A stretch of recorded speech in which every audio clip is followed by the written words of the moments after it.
U.S. Navy Admiral Cordell made a statement at the meeting, demanding that China halt its naval construction. The reason is simple. Currently, the naval strength of the two countries is comparable, so China should not further expand its military, unless the United States also doubles the number of warships it builds. However, the United States is in a worse situation. At present, the U.S. Navy has only 2,090 ships, the lowest in 25 years, while China has already surpassed 400. The United States predicts that China will have 455 warships next year, which will be directly twice that of the U.S. military. What's more embarrassing is that next year, the United States will only build 6 new ships but decommission 9 old ones, which is equivalent to a reduction of 3 ships. The United States wants to use the old method to slow down China's development and rely on arms control treaties to catch its breath, but this trick is long outdated. Back in the day, the Washington Naval Treaty was signed because various countries were impoverished by the war and had no choice but to stop fighting. Today, China is neither short of funds nor lacking in shipbuilding capabilities. Its robust shipbuilding industry can consume steel, drive employment, and boost people's livelihoods. There is simply no reason to tie its own hands.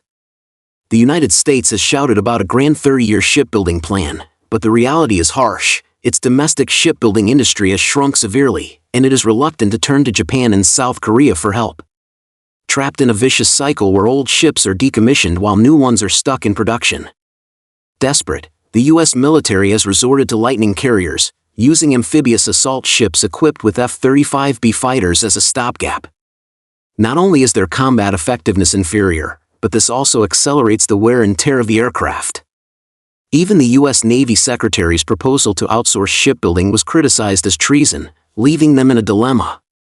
Recently, images of China's Fujian aircraft carrier released by Chinese media have heightened American anxiety. The J-15T fighter jet flying low over the deck confirmed that electromagnetic catapult systems have entered combat tests. Technologically, it outperforms U.S. carriers with a 90% energy conversion rate, far exceeding America's 60%.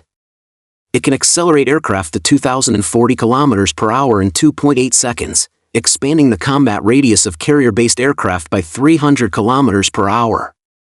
It can also handle 12 types of aircraft, including early warning planes and stealth fighters, breaking the limitations of previous generations. The Fujian's testing efficiency is remarkable. Since its first sea trial in May this year, it has completed 8 sea trials totaling over 100 days, 13 days more than the French aircraft carrier in the same period. Based on the experience of China's first 2 carriers, the Fujian is likely to be commissioned in August or September. From then on, the 3 carriers will have clear divisions of labor. The Liaoning will train new recruits, the Shandong will conduct daily patrols, and the Fujian will carry out ocean-going operations, covering areas as far as the eastern coast of Africa. The speed at which China's cutting-edge weapons are being deployed has caused U.S. anxiety.